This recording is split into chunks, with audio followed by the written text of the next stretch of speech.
Bom dia, boa tarde ou boa noite para você que está nos ouvindo. Estamos começando mais um Sindicast, o podcast do SindPQ, e hoje nós estamos com um convidado muito especial aqui, o Cleiton Alexandre Biff, trabalhador do LN Nano, Laboratório Nacional de Nanotecnologia, que fica alocado lá no CNPEM. Meu nome é Pedro, eu sou engenheiro físico, trabalho também no CNPEM e sou diretor do SindPQ. Cleiton, seja muito bem-vindo. Obrigado, Pedro. Eu primeiro gostaria de agradecer o convite, poder vir falar um pouco do que a gente faz lá no Nano. E bom dia, pessoal, né? Bom dia, boa tarde, boa noite, pessoal. Tá certo. Cleiton, você pode se apresentar pra gente? Qual é a sua formação? Onde você trabalha? O que você faz lá no Nano? Bom, eu me formei em engenharia física também, no caso na UFSCar. E desde o estágio eu atuei no laboratório de microscopia de força atômica, no LN Nano. E no caso, depois do estágio, acabei sendo contratado lá também e tô completando 5 anos de experiência nessa área. Ah, legal. E além do trabalho em si, eu também estou fazendo mestrado na área, né, especializando mais especificamente em AFM e na área de bio-AFM. Ah, legal. Cleiton, para a gente poder começar e introduzir o pessoal no assunto e na discussão, o LN Nano é o Laboratório Nacional de Nanotecnologia. Explica para a gente primeiro o que é nano. O que a gente está falando quando a gente fala de nano? Então, quando a gente pensa em nano, eu acho que a melhor maneira da gente conseguir chegar nessa informação, né, é a gente pensar um fio de cabelo, a gente tem um diâmetro na ordem de 100 micrômetros. Se a gente pega um fio de cabelo e divide ele em 100, a gente vai ter 1 micrômetro. Então, 1 nanômetro vai ser 1 micrômetro dividido em 1000 vezes. Então, seria algo muito pequeno de fato, né? 1 bilionésimo de metro. Bom, quando a gente fala de 1 bilionésimo, realmente é uma coisa até difícil de imaginar, né? Então, o exemplo do fio de cabelo é interessante. Acho que um outro exemplo que a gente pode trazer também seriam as bactérias, né? Que é uma coisa que a gente já imagina muito pequena. As bactérias têm ali, em média, em torno de 1, 2, são unidades de microns, né? 1, 2, 5 microns, varia ali o tamanho da bactéria. E a gente está falando de uma coisa que é 1000 vezes menor ainda do que uma bactéria, né? Então, realmente, são coisas muito pequenas com as quais vocês têm que lidar, né? Exatamente. E aí, quando a gente pensa em desenvolver tecnologia com isso, ou seja, fazer nanotecnologia, é uma coisa que parece meio abstrata também e complexa, né? Como que você definiria, assim, o que é nanotecnologia no fim das contas? Quando a gente pensa em nanomaterial, de uma maneira geral, né, seria tudo aquilo, há controvérsias, né, na narrativa e etc. Mas existe uma convenção de que é aceita de que tudo que você tem, pelo menos uma das dimensões, né, você pensa num um paralelepípedo, né? Se uma das dimensões desse paralelepípedo tem menos de que 100 nanômetros, isso pode ser considerado como um nanomaterial. Porque pelo menos uma das dimensões desse material ela está muito próximo da escala de unidades de nanômetro. Então, se você pensa que até porque se a gente pensa no caso de alguns materiais 2D, em geral é isso, né? Você não tem necessariamente no plano uma escala nanométrica, mas na espessura do material você tem ele numa escala nanométrica. Entendi. Então, por exemplo, quando a gente está falando de uma superfície, se a gente pensa em produzir uma superfície com um nanomaterial, isso pode ser feito em escala macroscópica, ou seja, eu poderia recobrir essa mesa com um nanomaterial, porque uma das dimensões dele, por exemplo, a espessura dessa minha camada é de ordem nanométrica, é isso? Exatamente. Ah, legal. Se você fizer um recobrimento de 2 nanômetros de altura em cima dessa mesa, você está com um recobrimento nanométrico. Ah, entendi. Legal. E é o que permite, então, no fim das contas, que isso venha para o nosso dia a dia, né? Senão não seria algo totalmente abstrato do ponto de vista de pesquisa científica, né? Exatamente. Dessa forma e de outras maneiras, né? Quando a gente pensa em recobrimentos em especial, se a gente fala recobrimento com uma tinta com nanopartículas. A nanopartícula, ela seria uma partícula onde as 3 dimensões, né, x, y, z, elas estão numa escala nanométrica, então muito pequena. Aí quando você pensa em nanopartículas dentro de uma tinta, por exemplo, você conseguiria estar recobrindo também essa mesa com um material que tem dimensões nanométricas, com nanopartículas nanométricas, ou seja, com nanotecnologia junto. Embarcada ali, misturada numa tinta que é algo macroscópico, que não é nanotecnologia.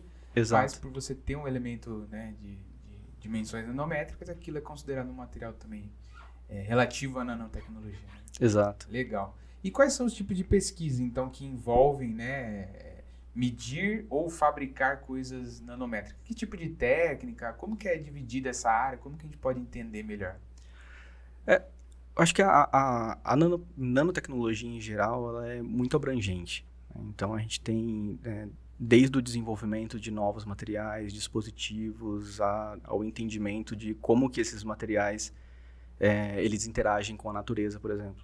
Então acho que como que por exemplo, a estrutura do RNA nano é formada hoje seria uma boa maneira de explicar onde que a gente vai encontrar nanotecnologia, né? Então, no nano a gente tem 3 divisões diferentes. Uma delas seria de nanomateriais, que é a divisão na qual eu me enquadro, na qual é pesquisado desde síntese de nanopartículas ou superfícies nanométricas com cristais, por exemplo, materiais de hematita, na qual você vai ter cristais na ordem de nanômetros também. E toda a parte de caracterização desses materiais. Então, quando a gente pensa em técnicas microscópicas, de microscopia, né, em geral, desde a microscopia de força atômica até microscopia eletrônica de varredura ou transmissão, a gente está observando materiais nanométricos também. A segunda divisão seria de dispositivos, na qual, quando a gente pensa em dispositivos, os computadores que a gente tem hoje, super potentes e com muita velocidade, etc., são possíveis graças à nanotecnologia que foi desenvolvida em dispositivos, né, na escala de dispositivos. Então, tem uma divisão que ela é dedicada para o estudo, entendimento, com toda a instrumentação necessária para produzir, de fato, dispositivos, pesquisar sobre dispositivos na nanoescala.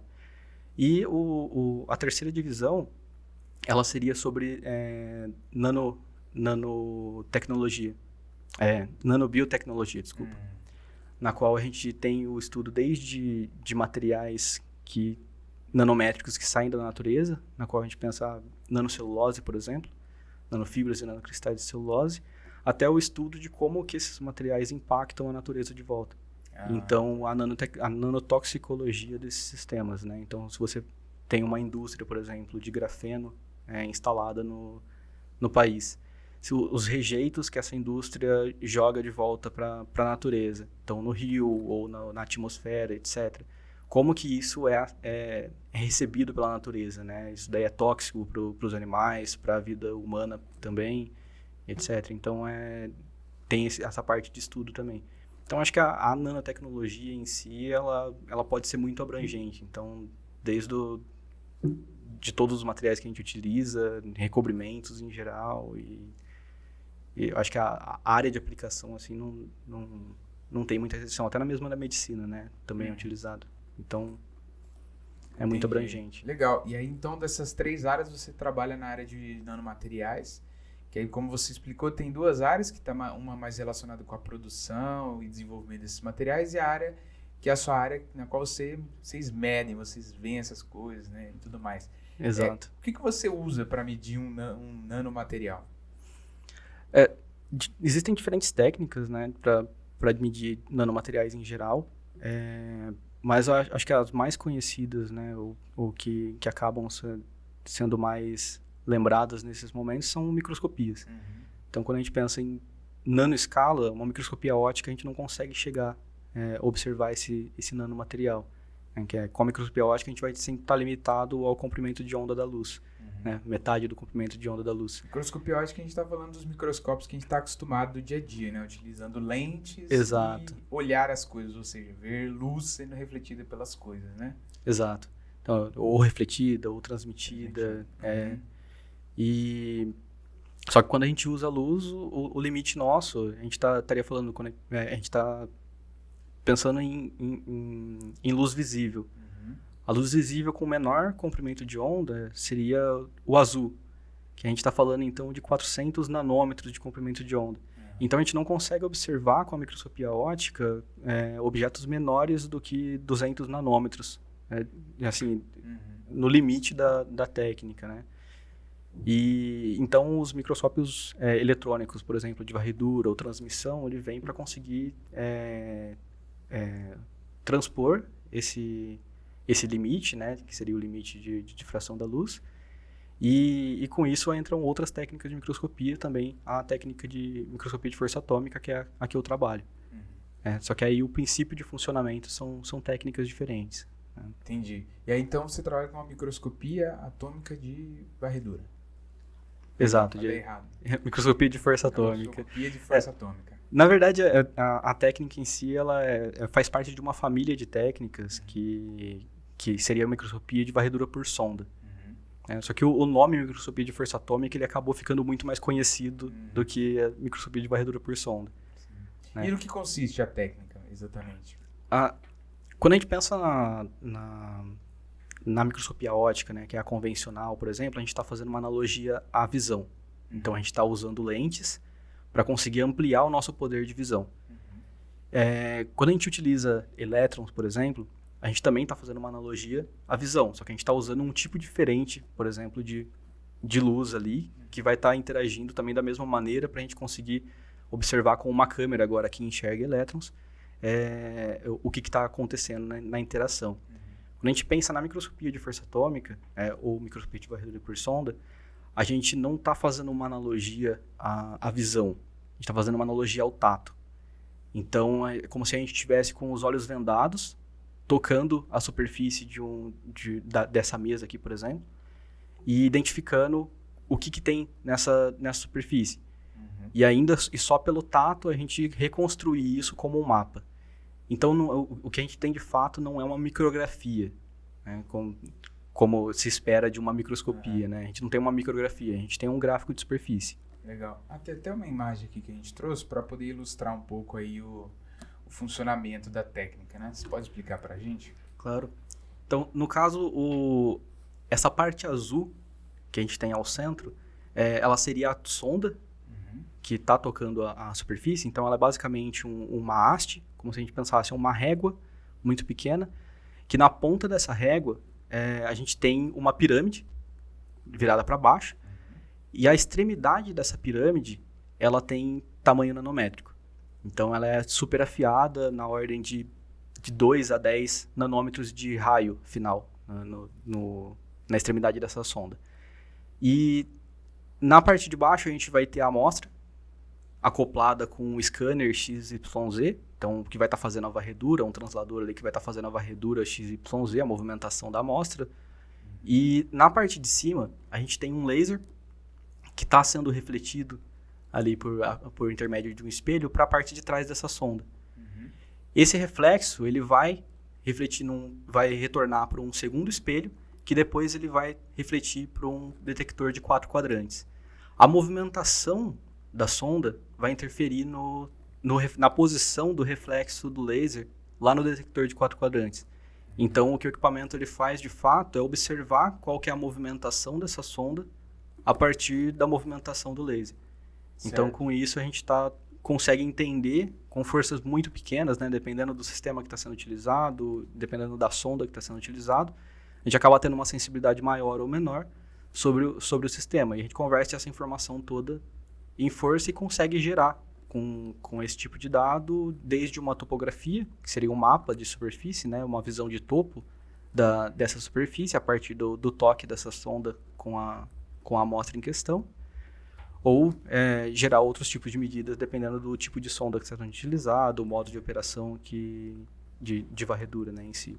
Entendi. Então você vai passando com aquela pontinha, né, em cima da sua amostra, isso vai mexendo a sua régua para cima e para baixo, isso vai mudar a posição que ela joga, que ela reflete o feixe lá no seu detetor, e assim você vai acompanhando como que é a topografia, por assim dizer, dessa amostra que você está observando, né? Exatamente. Então, fazendo uma analogia com algo que talvez não seja todas as pessoas que vão se recordar ou ter visto isso, mas seria como se fosse um toca-disco. Então, o toca-disco, no caso, ele está tocando a superfície do disco e convertendo aquelas ranhuras do disco em som, em música que foi gravada lá. No caso do FM, ele vai estar fazendo a mesma coisa, só que em vez de converter essa informação em música, ele está convertendo essa informação em um gráfico de como que é a representação daquela superfície. Entendi. E aí eu imagino que, como você comentou, a pontinha ali, ela também tem um tamanho nanométrico, certo? De 2 a 10 nanômetros, você falou. Aí depende do tipo. Tipicamente, de 2 a 10 nanômetros de raio final. Uhum. Então eu imagino também que ela deve ser bem sensível, né? Deve ser fácil quebrar também, eu imagino. Exato. Já quebrou alguma pontinha dessa? Na verdade, várias. Não, mas elas são muito sensíveis mesmo. Mas é realmente uma parte primordial da técnica. Então, da mesma forma que ela é muito sensível, ela pode quebrar, etc., é algo que a gente precisa estar trocando o tempo todo. Também porque, como é uma técnica realmente mecânica, né, então a gente está interagindo ali, arrastando essa sonda de alguma maneira com a superfície, então a gente está gerando um processo de abrasão também nela. Então a sonda ela pode desgastar, ela pode contaminar. O material da amostra ela pode grudar na sonda e, no caso, gerar artefatos ali na imagem que não é o desejado. Então a gente tem que estar constantemente trocando a sonda para conseguir ter uma medida de qualidade. Ah, entendi. E só para a gente ter uma noção de quanto custa uma pontinha dessa tipicamente? Tudo depende do modelo e do tipo de sonda que mas as mais convencionais elas vão estar girando em torno de 15 a 30 dólares a unidade. Então a gente estaria falando aí de algo entre 50 e 150 reais por sonda. Mas sondas especiais elas podem já ir para a faixa de 150, 190 dólares ou até 3 mil dólares. Uma sonda especial, por exemplo, que ela tem uma ponta de diamante. Entendi. Então é uma pirâmidezinha que a gente nem enxerga que custa tudo isso. Exatamente. Entendi. E quais são os tipos de medida assim, que dá para você fazer? Eu imagino que dá para, sei lá, talvez tenham métodos diferentes de você escanear uma amostra, certo? Existem diferentes modos de operação no equipamento. Quando a gente pensa só em topografia, né, já existem diferentes modos de operação, que foi surgindo de acordo com o desenvolvimento da técnica, né? Querendo ou não, a microscopia de força atômica é uma técnica relativamente nova, né? A origem dela surgiu com o desenvolvimento do STM, que seria a microscopia de tonelamento, que aconteceu em 82. Então a gente está falando de uma técnica com um pouco mais aí de 40 anos de surgimento, né? Foi descoberto e foi criado, né, o protótipo em 82, em 86 eles ganharam o Nobel pelo desenvolvimento do equipamento e conseguiram fazer uma medida em escala atômica, e depois disso surgiu o desenvolvimento do AFM em si, né, que é o tunelamento, no caso, ele era mais dedicado para... quer dizer, ele funciona bem para materiais condutores, né? Aí se você sai de materiais condutores, aí você não consegue, e com isso desenvolveram a técnica de microscopia de força atômica. E quando a gente pensa no desenvolvimento em si, primeiro surgiu o modo de força constante, na qual você encosta, como se fosse toca-disco mesmo, encosta a sonda na amostra, mantendo uma força constante, né, dessa sonda, de interação dessa sonda com a amostra. E vai fazendo a varredura mantendo sempre essa força constante. Tem um outro modo de varredura, só que esse modo ele acabava tendo diversos problemas de desgaste da sonda. Então, por conta dessa abrasão que acontece, ela desgastava muito rápido, ou contaminava muito rápido. Se você trabalhasse com materiais mais macios, polímeros, por exemplo, você poderia começar a arrastar material, deformar o material ali por conta do modo de operação em si. E aí criaram o modo de contato intermitente, que era para resolver esses problemas de artefato que acabava surgindo com a aquisição, e conseguir ultrapassar os problemas mais fáceis. Aí já nesse modo, você está oscilando essa sonda próximo da frequência de ressonância dela e acompanhando como que está mudando essa amplitude e a fase a partir de um lock-in. Então, um acompanhador de frequências ali, né? Então, ele vai estar entendendo como que essa sonda ela vai estar vibrando ali enquanto ela passa sobre a superfície. Então, aí já não está olhando a força, mantendo uma força constante, ele já está acompanhando uma amplitude constante ali de oscilação ou uma frequência constante de acordo com o modo de operação, né? Como que está Entendi. modulando. Então, no primeiro caso, você vai passando, mantendo a força constante. Então, ele tem que ir adaptando essa força conforme a topografia vai variando, certo? E aí, a partir disso, você consegue tirar a posição, a variação de altura do seu kit lever ali. Aí, no Exato. segundo caso, ele está vibrando efetivamente. E aí, quando ele começa a bater ali, ele vai ou aumentar ou diminuir a frequência que ele está batendo. E aí, você pode controlar ou a frequência ou a amplitude desse movimento, é isso? Exatamente. E com isso também gerar uma topografia. Só que aí como a gente está com um nanodispositivo, né, um material, um sistema na escala nanométrica e muito próximo da amostra, se você recobre essa sonda com um material metálico, por exemplo, você consegue estar fazendo uma medida de condutividade com resolução espacial nanométrica também, do tamanho da extremidade dessa sonda. Você está falando, 50 nanômetros de raio final ou diâmetro final. Então, você vai ter uma resolução para medir a condutividade com essa dimensão. Então, se você tem um material que você tem diferença de condutividade dentro do seu material nessa ordem de grandeza, com essa técnica você consegue medir essa condutividade. Ou se não, medir o potencial de superfície do material. Se você tem uma liga metálica que ela não está homogênea, que ela está formando clusters dos materiais, né, que foi utilizado. Você consegue medir a diferença da função trabalho, né, fazer um mapeamento, né, dessa diferença de função trabalho nessa superfície. Ou se não, por exemplo, recobrir com um material ferromagnético e fazer uma medida de contraste magnético, por exemplo, que seria o MFM, que como é conhecido na área. Então você, por exemplo, mediu eu até trouxe também uma imagem de um HD. Então a gente consegue ter observar os bits de gravação de um HD a partir dessa técnica também. Então assim, a microscopia de força atômica, por mais que ela tenha surgido primeiro para gerar mapas de topografia, ela acabou se tornando uma técnica com muitas outras técnicas acessórias, né? Então, meio que uma caixa de ferramenta para nanotecnologia. Entendi. Você trouxe algumas imagens para a gente aí, você pode explicar aí o que a gente está vendo aqui na tela? Nesse caso, ele é um fio de cabelo. Esse legal, daí. Legal. Então, essas são as cutículas de um fio de cabelo. Então, a gente fez a imagem, de fato, na superfície de um fio. A gente colou um fiozinho e fez uma imagem de topografia em cima desse fio. Bacana. Eu tô vendo aqui que esse fio ele tem 60 microns, né, de comprimento e 15 microns ali de largura. É um tamanho típico de amostra que vocês usam? Na verdade, o fio ele é muito maior do que isso. Sim. No caso, essa foi só a imagem, a área de varredura que a gente escolheu para fazer em cima desse fio. Então, se a gente extrapolasse mais o tamanho do fio, ele tem na ordem de entre 70 e 100 micrômetros de diâmetro. Então, é como se a gente estivesse numa calota, simplesmente, num pedacinho da superfície do fio. Imagens desse tamanho, elas 60 micrômetros, por exemplo, elas são muito comuns para células, que é algo que a gente já pensa que é muito pequeno. Tá. Né? Então, se a gente pensa em células eucariontes, né, que são células mais complexas, a gente estaria falando de imagens nessa ordem de dezenas de micrômetros de tamanho. Mas, tipicamente, na microscopia de força atômica, a gente trabalha em 5, 2 micrômetros de área, né, de varredura. Entendi. Então, em geral é um pouquinho menor, né? Exato. Tá.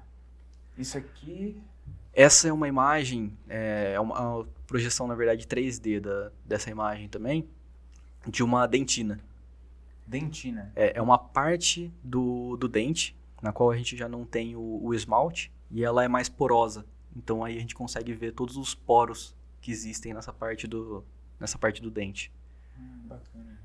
E aí o nosso esmalte fica por cima disso, é isso? E aqui isso é uma parte um pouco abaixo de onde fica, de fato, tá mais pra dentro ainda. o esmalte. Então ele tá mais para dentro, essa parte aí. Tá. Interessante. É uma parte mais interna, realmente, do dente, que ela é mais porosa. Nesse caso, a gente teria o grafeno.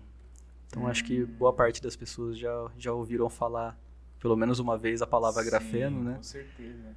E a microscopia de força atômica é uma das técnicas que possibilita a gente conseguir medir, de fato, a altura dessa folha. Uhum. Então, quando a gente pensa o grafeno em si, ele é uma folha com um único átomo de altura. Então, é uma estrutura que se organizou de forma planar, então em cima, nas dimensões, né, XY aí, no plano, mas ela só tem um átomo de altura, você não tem um segundo degrau. Uhum. Então, quando a gente pensa nas técnicas de microscopia eletrônica, por exemplo, que tem uma ótima resolução, que você consegue ver muito bem, né, gera imagens muito bonitas, etc. Quando a gente pensa na medida de espessura desse material, você não consegue utilizar, é só o FM que consegue entregar uma informação sobre essa espessura, né? De fato, para gerar uma imagem sobre essa espessura seria só com FM mesmo. Até onde o meu conhecimento se estende. Né? Tá, mas o grafeno é essa parte mais clara da imagem. Exato. Essa parte mais clara da imagem. Até aquela haste que parece que tem no meio de um dos flakes ali, pode ser uma dobra, simplesmente, daquela folha. Entendi. Mas aí essa região mais escura é o substrato que foi utilizado, que é o substrato de mica. Um substrato super plano, e aí qualquer coisa que está acima disso é a amostra. Entendi. De fato. Essa daí seria outra imagem de grafeno, que aí ela já tá mais limpa, né? Não tem aquela dobra, não tem artefato nenhum aí. Né? Mais homogênea. Tá mais homogênea.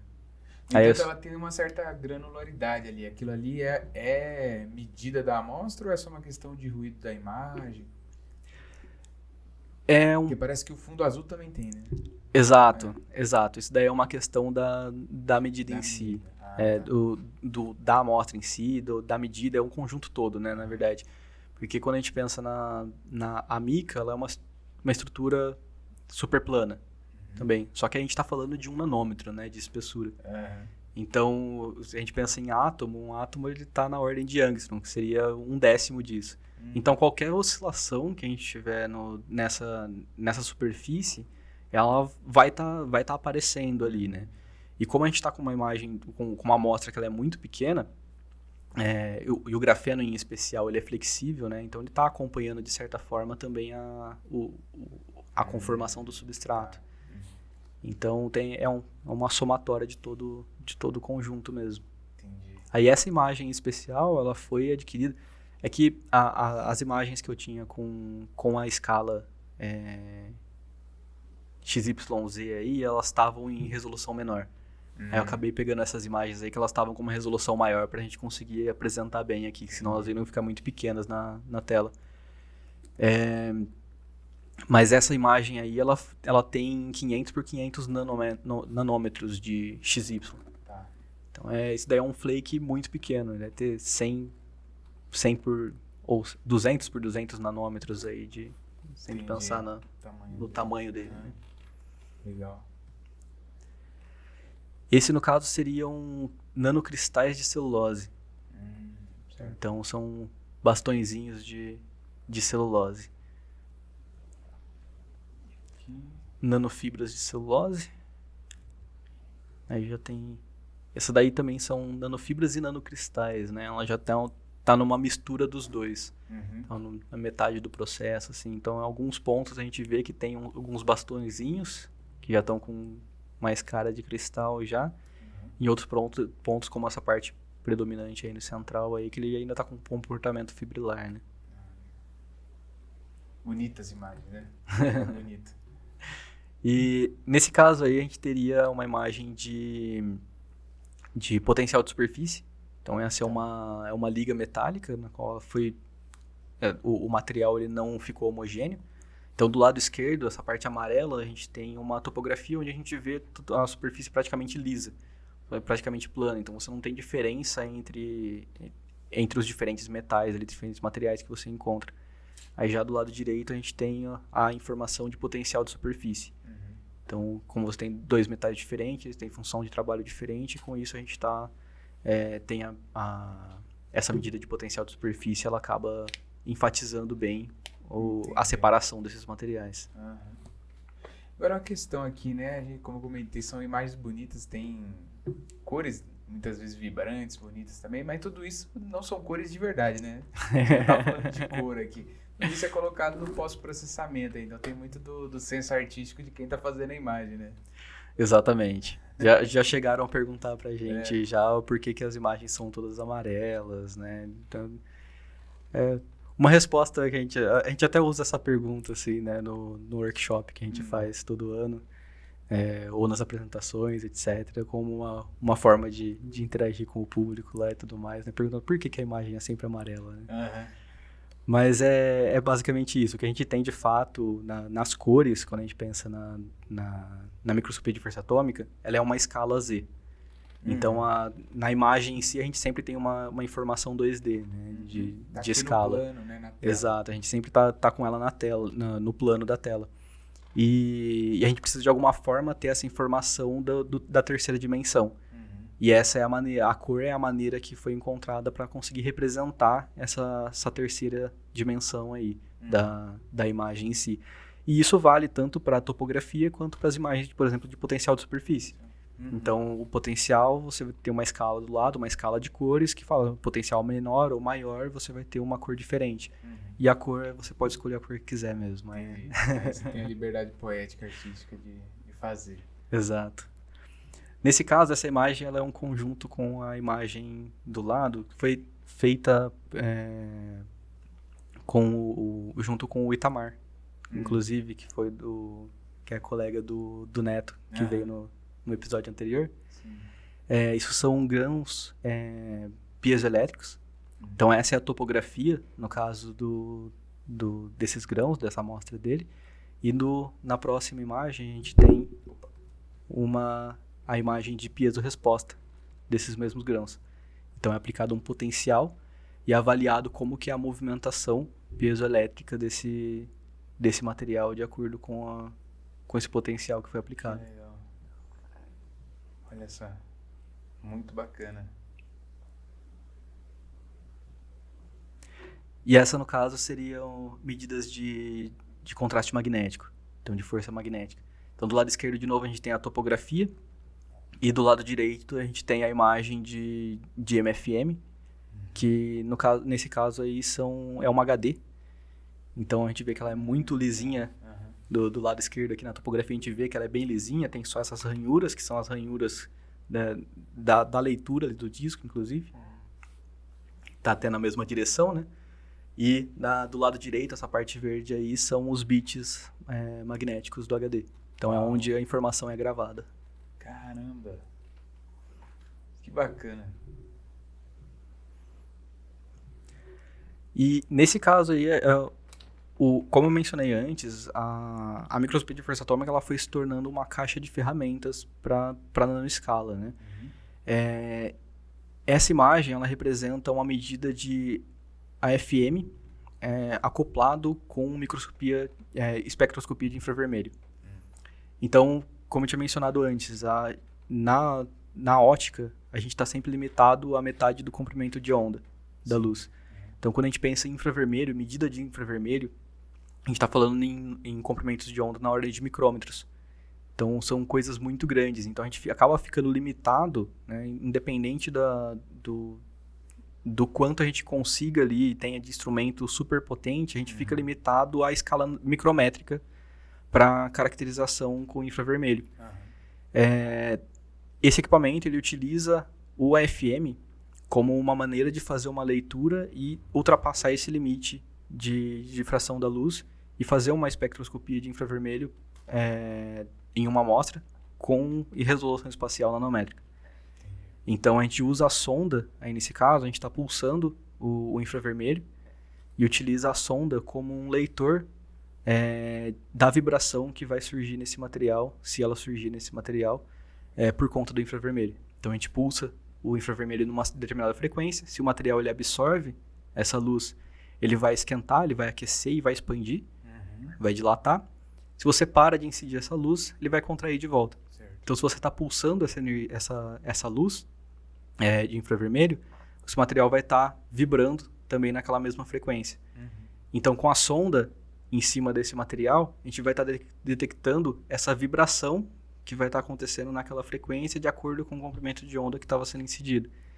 Então, com isso, a gente ultrapassa o limite de difração da luz, o limite que a gente tinha antes por conta da técnica ótica, e com isso consegue gerar espectros com essa resolução nanométrica também.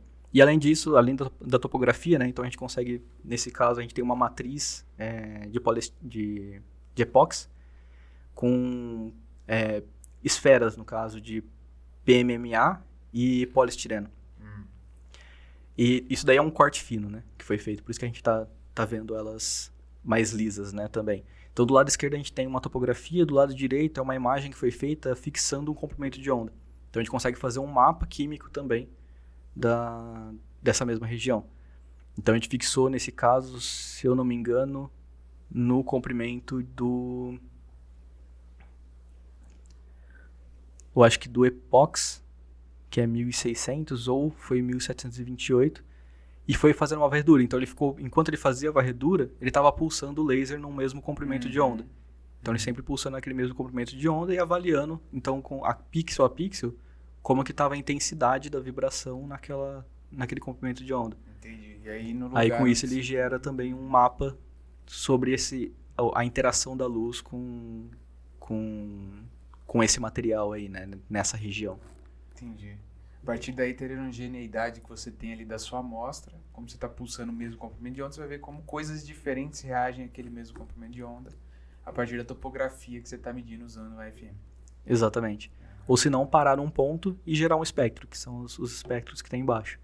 Então você para num ponto específico e faz uma varredura com todo o range que a gente tem de legal. laser. Então você está variando o comprimento de onda aqui e olhando em um ponto como que ele vai responder. Legal. Exato. Entendi. E as curvas diferentes são medidas diferentes só? Essas curvas diferentes são pontos diferentes, né? Tá. Então um dos pontos a gente está dentro dessa bola maior aqui que a gente tem no lado esquerdo inferior, que é essa curva vermelha, que é a de baixo. A verde, ela está em cima do poliestireno, que é uma bolinha que está ali no canto esquerdo superior.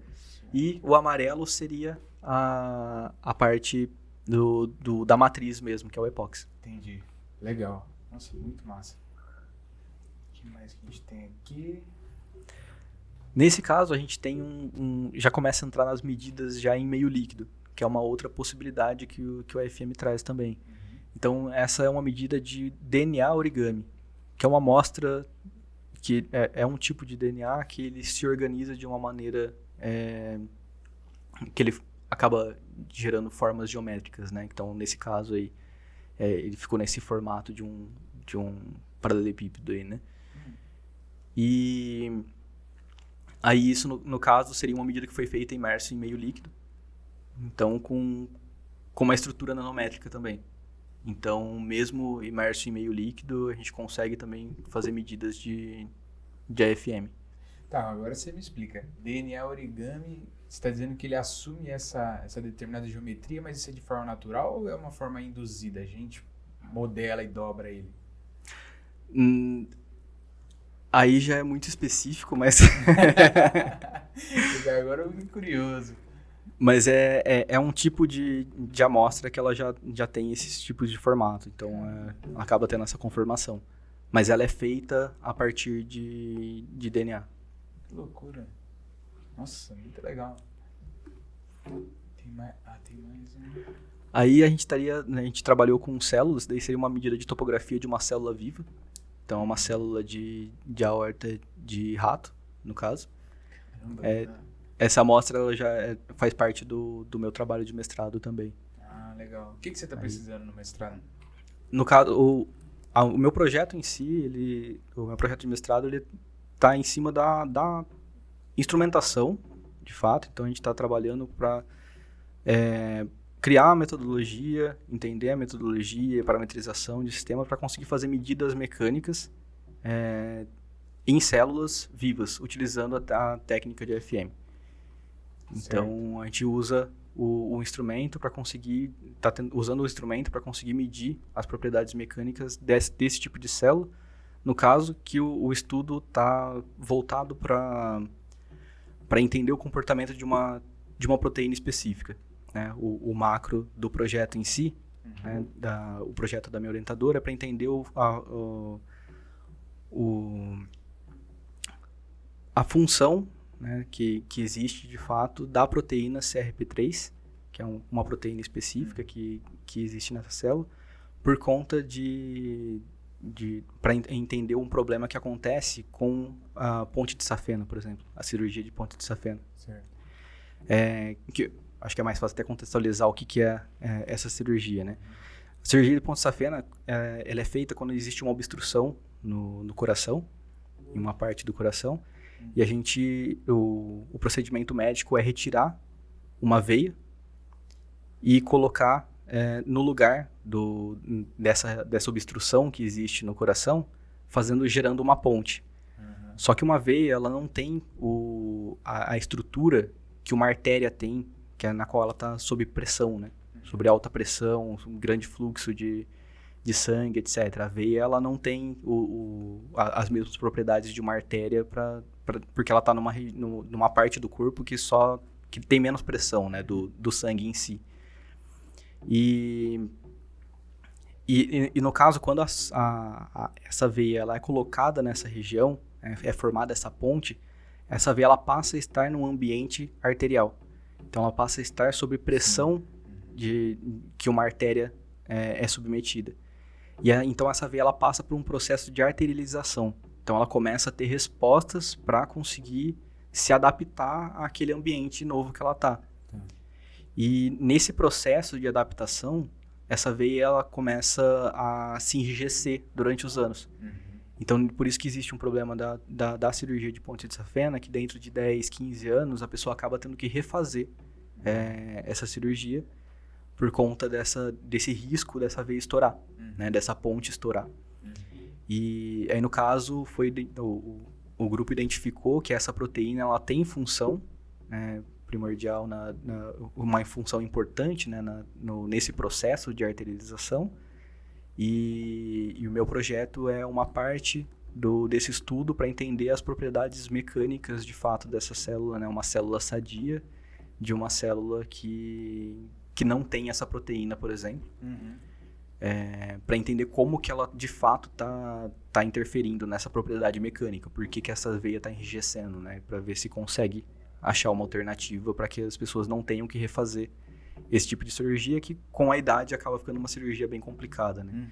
Então, uma pessoa fazer uma cirurgia dessa com 50 anos é uma coisa, a pessoa com 80 anos precisar fazer uma cirurgia dessa já fica bem complicado. Entendi. Interessante, nossa, bacana. Aqui. Essa, no caso, seria uma célula também. Eu trouxe essa imagem porque eu acho sempre legal ela. Porque, no caso, ela foi feita em ar. É uma célula fixada, que ela foi utilizado formaldeído, paraformaldeído, algum desses fixadores, que mantém a estrutura da célula, para ela não estourar, né, quando for tirado do meio líquido. Só que aí, nesse caso, ele cristalizou sal. Então, essas bolinhas vermelhas aí, esses cubos vermelhos que a gente vê em cima da célula, é um sal que cristalizou. Nossa, é mais uma vez uma imagem bem bacana, né? Ficou bem bonita. Legal. Nesse caso, seria uma imagem de também de célula do meu projeto também. Só que com mais resolução e associando a medida mecânica de fato, né? Que a gente faz com o instrumento. Que aí, nesse caso, o equipamento ele não está trabalhando numa frequência ou numa força máxima constante ali. Ele está indentando a superfície pixel a pixel. Então, com essa indentação pixel a pixel, o instrumento consegue sentir um ponto que está menos duro do que outro. Então, na imagem que a gente tem do lado direito superior, a gente tem a topografia. No caso que foi feita essa imagem azul é a imagem ótica, né, a visão ótica que a gente tem dessa célula. E do lado direito inferior, a gente tem a imagem de rigidez.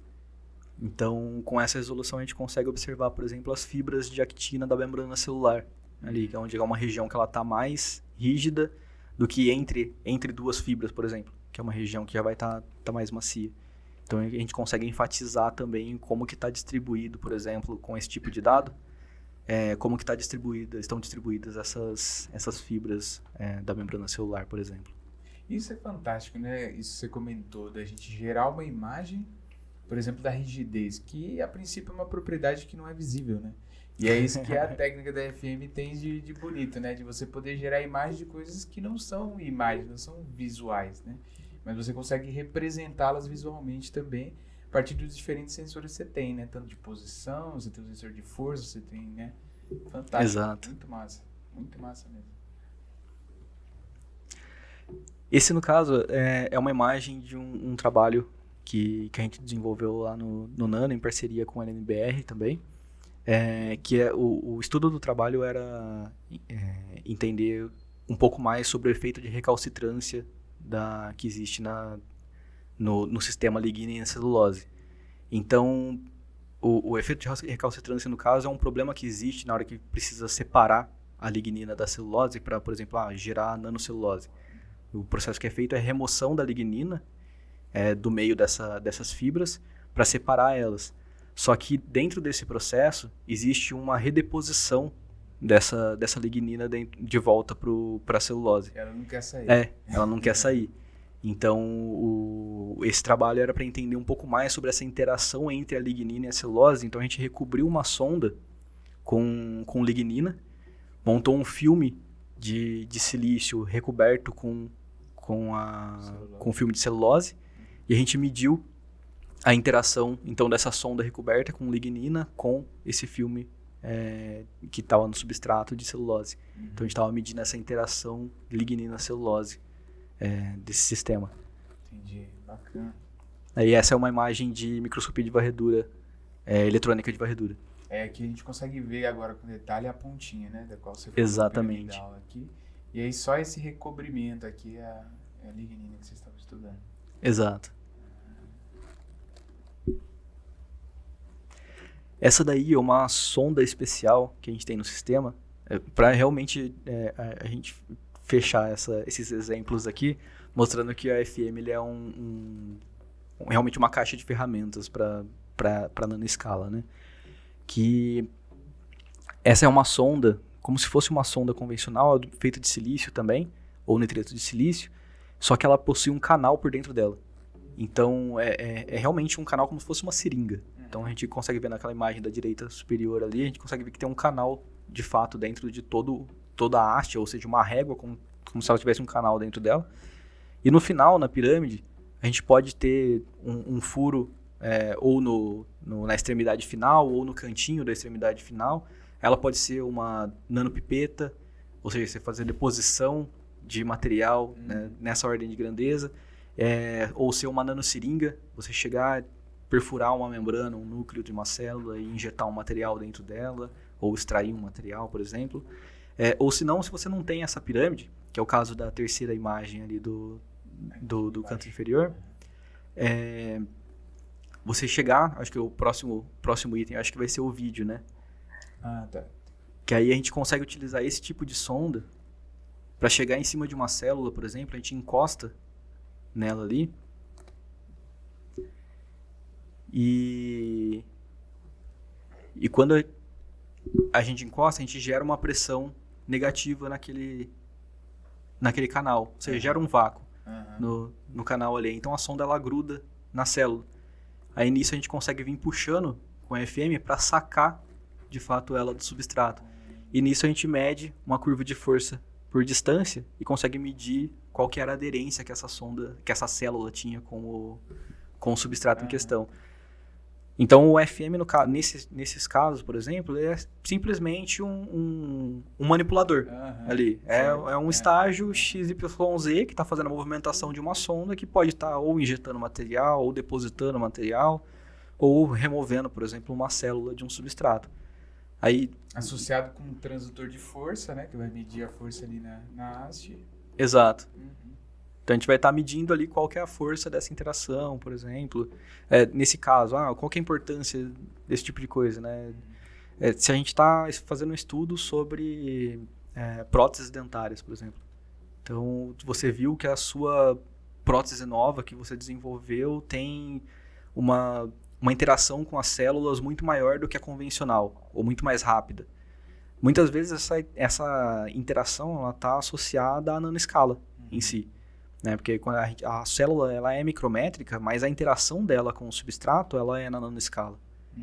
Então, ela vai estar interagindo com a nanorugosidade, etc. Então, você saber qual que é a rugosidade do seu sistema é importante. Então, você ir no AFM medir a topografia, medir a rugosidade do seu sistema e da sua prótese nova e da prótese convencional, para entender qual que é a diferença entre elas. Ou, se não, chegar num sistema já mais próximo do real, fazer o crescimento de células em cima da sua prótese, em cima da prótese convencional, e fazer uma medida, por exemplo, de adesão dessas células em questão em cima de cada um dos substratos.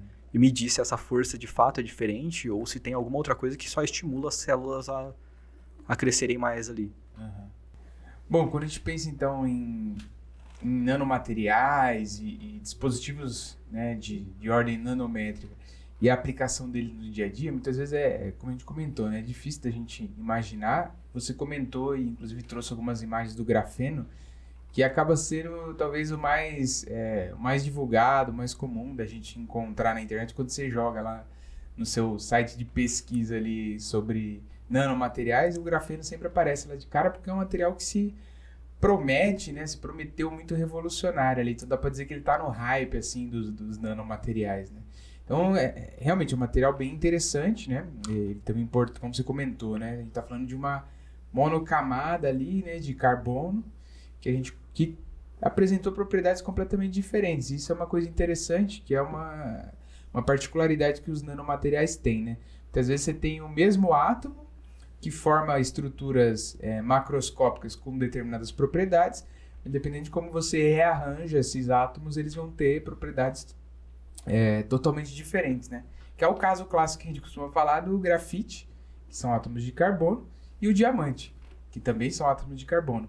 Mas simplesmente pelo fato deles estarem rearranjados de uma forma diferente, você vai ter propriedades diferentes. E o mesmo vale para o grafeno, né? Que é um material que tem uma resistência muito alta. Ao mesmo tempo, para o mesmo volume, para a mesma massa, ele é um material muito mais leve, né? E tem uma resistência muito alta comparativamente com aço, com alumínio, qualquer material que você queira pegar. Tem o fato dele ser quase transparente também, que você pode ter aplicações específicas para isso. E também hoje se diz muito que pode ser um excelente candidato para substituir o silício, né, na indústria de micro e nano dispositivos eletrônicos, né? Porque ele também permite a densidade de corrente muito alta, assim, superior à do cobre, inclusive, né? Então, você poderia pensar na produção de baterias que carreguem mais rápido, mas que também consigam acumular mais carga, né? É uma promessa interessante. E aí, quando a gente pensa nos dados que a gente tem, por exemplo, do Serviço Geológico do Brasil, o SGB, a gente vê que o Brasil ele tem a segunda maior reserva de grafita, né? Que é o mineral que é usado para a produção do grafeno, né? Então, a gente tem a segunda maior reserva no mundo. Hoje, a gente já é o terceiro maior exportador, fornecedor desse minério, né? E aí, a gente volta àquele debate que a gente sempre fala, né, em ciência e tecnologia, que é a necessidade da gente exportar não apenas minério, não apenas matéria-prima, mas de exportar a tecnologia, né? Então, nesse caso específico, não ficar exportando grafita, mas sim exportar grafeno, né? A gente está falando de uma outra coisa, de uma outra tecnologia, de dispositivos que utilizem grafeno, né? Ou a grafita transformada em outra coisa que a gente não saiba, né? Mas eu acho que isso é um debate importante da gente trazer, né? Então, a minha questão é assim, dada essa experiência que você tem, né, dentro ali do laboratório de nanotecnologia, que a gente sabe que é um dos locais de fronteira que a gente tem dentro do Brasil nesse tipo de pesquisa, né? Você vê como o Brasil como tendo capacidade para desenvolver esse tipo de tecnologia, assim, para a gente estar realmente nessa fronteira. A gente tem condições materiais, humanas, cabeças, cérebros capazes de produzir esse tipo de coisa? Qual que é a sua visão acerca disso? Cara, eu acho que o Brasil tem muito potencial para produzir muita coisa, para desenvolver muita coisa. Então, a gente geralmente, principalmente quando a gente fala de questão de tecnologia, etc., não só para nanotecnologia em si, mas em tecnologia em geral, o Brasil ele tem muito potencial, tanto de matéria-prima disponível, conseguir pegar essa matéria-prima e transformar ela em algo com maior valor agregado, para para no caso, tá levando isso pro resto do mundo e não ficar importando tudo. E então eu acho que e até mesmo quando a gente pensa na questão de pessoas, né? Pessoas capacitadas, etc. A gente teve muita gente que ou se desenvolveu muito aqui, ou se desenvolveu fora e voltou para cá e estão aqui hoje e teriam total capacidade de auxiliar o Brasil nesse desenvolvimento como um todo. E quando a gente pensa em nanotecnologia, eu não vejo por que não também pensar a mesma coisa. Então, a gente tem muita gente pesquisando, muitos grupos de pesquisa espalhados por todas as universidades do país que trabalham com materiais na nanoescala, com grafeno também. A gente tem em São Paulo um instituto dedicado para trabalhar com grafeno, que foi construído para trabalhar com grafeno e tecnologias envolvendo grafeno, etc. Então, acho que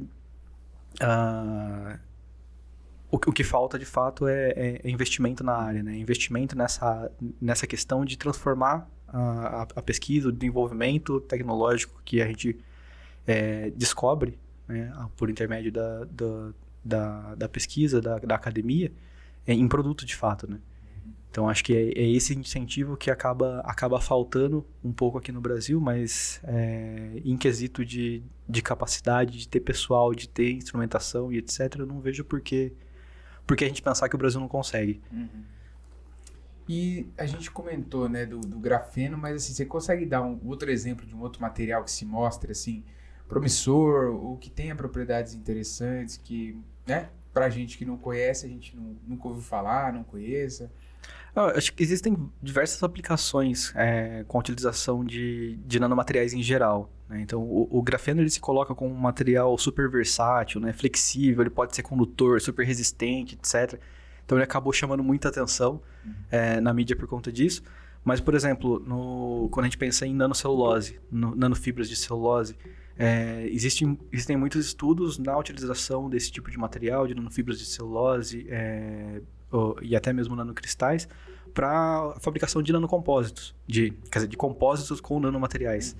Então, você pensar num sistema de um compósito de polímeros com nanomateriais, que para você aumentar a resistência mecânica desse sistema, você pensar a utilização de nanomateriais, de nanofibras de celulose, por exemplo, para deixar um compósito mais leve e mais resistente ao mesmo tempo. Então, quando a gente pensa em celulose, a gente está falando de papel, né? Então, a gente está falando de fibras de papel, né? De uma maneira grosseira, mas a gente está falando de fibras de papel muito pequenas, que vão estar interagindo com a nanoescala do material, do polímero, da matriz polimérica que você está utilizando. Então, esse tipo de nanomaterial pode estar sendo utilizado para isso. Se a gente pensa em nanopartículas em geral, elas podem ser utilizadas para, por exemplo, nanopartículas de prata, para fazer um recobrimento em uma superfície, para deixar essa superfície com propriedade antibactericida ou antimicrobiológica. Ou se não, na utilização, por exemplo, de nanopartículas como carreadores de droga. É uma outra possibilidade. Então, quando a gente pensa em nanomaterial, nanomateriais em geral, a gente tem diferentes aplicações. Tudo depende da criatividade das pessoas para conseguir usar cada uma dessas oportunidades, dessas possibilidades para algo que seja de fato aplicável, né, para o nosso cotidiano. Isso é interessante, né? Porque muitas vezes quando a gente fala de pesquisas, né, de fronteira, a gente está falando muito de uma pesquisa acadêmica que parece não está inserida, né, no contexto social, no nosso dia a dia, ou que talvez vai demorar muito para chegar até esse contexto, né? E que as pessoas, de forma geral, vão ter acesso a produtos, a serviços, enfim, acesso a essa tecnologia que é produzida, né? E no caso da nanotecnologia, é interessante porque se a gente faz uma busca rápida, a gente acha que já existem coisas que estão sendo desenvolvidas e que já estão ao alcance, né? Já estão no mercado, já estão chegando até as pessoas. Eu peguei alguns exemplos aqui, por exemplo, como você comentou, né? No caso da ação das nanopartículas de prata, né? A ação antimicrobiana, já foi utilizada para desenvolvimento, por exemplo, de escovas de dente. Então é uma coisa interessante, né? Para a gente poder evitar a proliferação de bactérias ali nas escovas que a gente utiliza, utilizando, né, ali a inserção de pequenos filmes, ou mesmo no meio do próprio material, né, do polímero ali que está sendo utilizado, para você ter esse tipo de efeito. Então é uma coisa interessante. Sprays impermeabilizantes, então quando a gente fala de camadas muito finas, né, de um determinado material recobrindo outros materiais, você pode utilizar, por exemplo, a camada hidrofóbica, né, que aí tem da ordem de, sei lá, uns 100 nanômetros de um determinado material que tem essa propriedade para você ter uma ação impermeabilizante, por exemplo, né? Isso também é bacana. E no caso dos medicamentos, eu acho também é uma coisa que tem muito poder ali de chamar a atenção, né? Como, por exemplo, o tratamento do câncer, né? Então, muitas vezes esse tipo de tratamento envolve uma série de efeitos colaterais. A gente sabe que são bastante nocivos e difíceis de lidar, né, dentro do organismo. Então, você utilizar nanocápsulas, né, que carregam esses medicamentos até o local em que ele precisa efetivamente agir, é uma coisa revolucionária, fantástica, que traz benefícios concretos assim, para as pessoas, né? Então, daí vem toda essa importância da pesquisa acadêmica, mas a gente sabe que, de alguma forma, isso tem chegado aos poucos, esperando que seja cada vez mais rápido até as pessoas, né? Mas que muitas coisas dessas a gente já tem no dia a dia disponíveis, a gente acaba nem sabendo que já estão lá, né? E aí, Sim. quando a gente pensa para o futuro, a gente pode pensar que, eu diria que talvez, eu gostaria de saber a sua opinião, né? Talvez o setor de eletrônica e a parte de energia sejam setores que devem, de certa forma, carregar, né, os grandes avanços relacionados à nanotecnologia, né?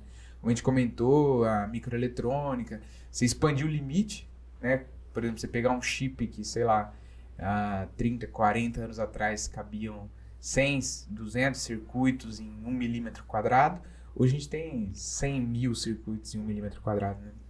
Então a gente teve um avanço gigantesco e com a nanotecnologia esse avanço deve ser exponencial, né? Ele só deve crescer. Então eu acredito que esse talvez seja um dos grandes setores, mas tem outros, né? A medicina, como você comentou e tal. Então o que você vê para o futuro, assim, pensando em termos de nanotecnologia?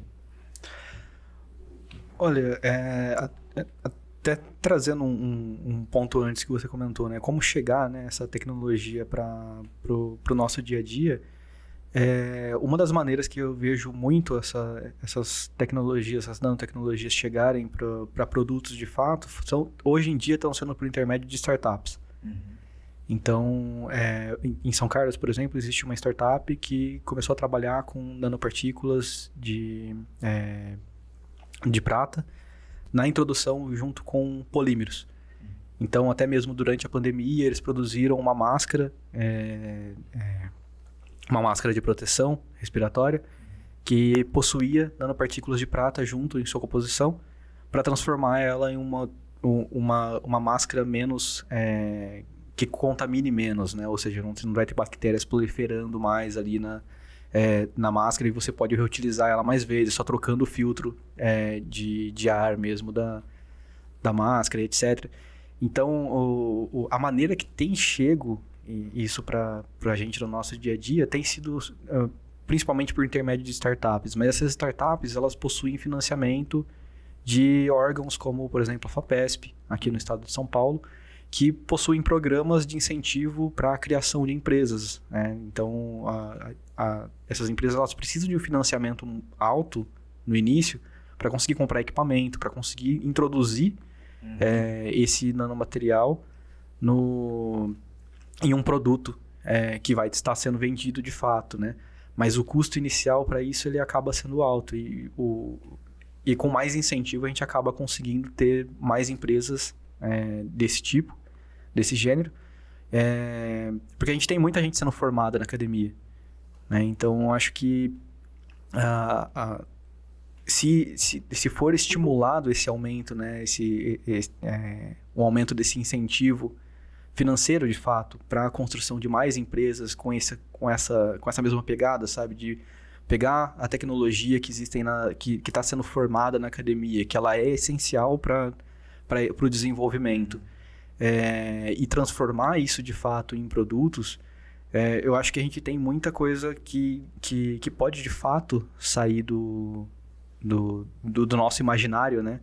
em termos de nanotecnologia. Então, a gente pensar, como você citou, um recobrimento que deixa hidrofóbico uma superfície, ou se pensar nisso num para-brisa de um carro, isso é extremamente útil, sabe? Você ter um carro que a água ela não para ali no vidro, sabe? Que você consegue, de fato, não ter tanta dificuldade de visualização no meio de uma chuva muito forte, etc. Então, isso facilitaria muito o nosso dia a dia. Então, se você pensar em um hospital onde todos os utensílios, os móveis, etc., são recobertos com material antimicrobiano, então, por exemplo, como a nanopartícula de prata que a gente citou aqui, a gente teria um hospital que tem menos chance de você ter contaminação, infecção hospitalar, que é uma das grandes causas de mortes que existem no país, porque no mundo inteiro, né, na verdade. Porque as pessoas às vezes chegam com um problema no hospital e por conta do hospital ter muitas pessoas com alguma condição, alguma complicação de saúde, se torna um ambiente de alta contaminação, né? Embora tenha todos os procedimentos de higiene com relação ao equipamento de proteção, luva, máscara, etc., existe essa problemática de contaminação hospitalar, que ela tá acontecendo aí no mundo inteiro. Então, se a gente tivesse, por exemplo, um recobrimento desse tipo que proteja a superfície, né, que mate esses micro-organismos logo na hora que ele acaba interagindo com a superfície. Se a gente coloca esse tipo de tratamento também no filtro de ar-condicionado, que está transmitindo todo esse circulando todo o ar do hospital, etc. Então a gente teria um ambiente muito mais seguro. Então, e a nanotecnologia ela está aí para facilitar os processos e de uma certa perspectiva reduzir o consumo de material, né? Então, se a gente pensa no recobrimento, né, uma tinta que a gente está recobrindo um carro, a gente precisa ter uma espessura, uma determinada espessura de tinta ali para que aquela cor que é desejada, ela fique, porque o carro fique de fato, né, da cor desejada. Se a gente colocar uma camada muito fina, você não vai estar recobrindo ela porque ela não vai ficar de forma homogênea. Mas se você consegue de alguma forma diminuir o tamanho dessas partículas que estão ali. Então, se você consegue pegar, por exemplo, se você colocar um material com nanopartículas, né, as nanopartículas de proteção, de nanopartículas de prata aí, que vai proteger a superfície. Você não precisa colocar um recobrimento de super espesso de prata ou ter uma bandeja de prata no seu hospital para você ter essa proteção, porque você consumiria muito material. Então, você conseguiria minimizar esse recobrimento para uma simples nanopartícula que você vai ter ali, que vai estar espalhada por toda a superfície, interagindo com essas bactérias em questão, sabe? Então, você reduz a quantidade em volume total, você reduz a quantidade de material que você teria que estar utilizando. É claro que tem o custo do processamento disso. Né? Então, por isso que, de certa perspectiva, você está reduzindo a quantidade de material e de certa forma, reduzindo o custo também do tratamento em si, mas você também tem o custo de desenvolvimento dessa nanopartícula, por exemplo, desse nanomaterial, que vai estar fazendo o recobrimento. Então, é para isso que existe a pesquisa que está sendo desenvolvida, né, na área, que é para a gente conseguir entender mecanismos de produzir esses materiais de uma forma mais eficiente e como utilizá-los de uma maneira eficiente também. Então, tudo isso está sendo entendido nesse momento, mas eu acho que tem muito potencial para a gente conseguir ter nanotecnologia, né, em quase tudo do que a gente faz. Muito massa, legal demais. E eu queria finalizar aqui trazendo também uma área interessante que a gente pode pensar quando a gente fala de manipulação, né, de coisas, estruturas muito pequenas, que é a diversão também, né? Então a gente tem um vídeo aqui, só para título de conhecimento do pessoal que vai estar nos ouvindo, que é o menor stop motion já produzido no mundo. Que ele foi feito utilizando a manipulação de átomos, né? Então a gente está olhando ali para as bolinhas. Inclusive esse vídeo ele foi feito utilizando a técnica de tunelamento. Tunelamento. Que eu mencionei no começo. Então a movimentação das moléculas aí é feita por essa técnica. O garoto e seu átomo.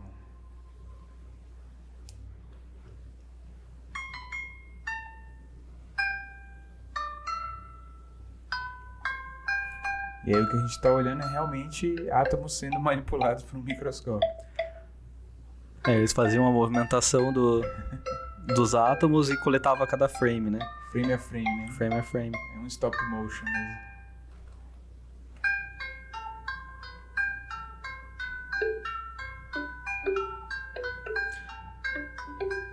Se eu não me engano, inclusive essa é um substrato de cobre que eles estavam e moléculas de monóxido de carbono. Monóxido de carbono, sim.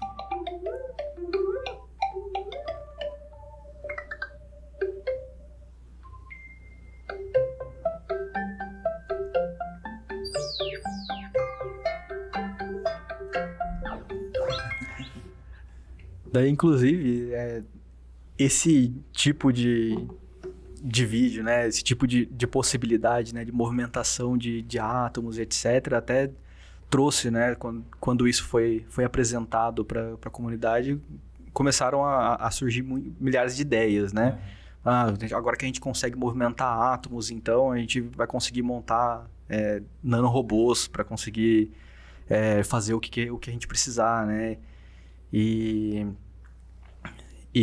é curioso, assim, quando a gente pensa nessas possibilidades, né? Que é o Carlos Costa, que trabalha comigo na instalação, que é coordenador da instalação de AFM, ele, na apresentação, ele gosta sempre de falar sobre essa possibilidade que muita gente acabou imaginando, né? Com o surgimento dessa técnica. Inclusive o cinema, né? A gente lembra lá do Exterminador do Futuro 3 lá, a vilã, ela trabalha mais ou menos com isso, né? Ela manipula aqueles...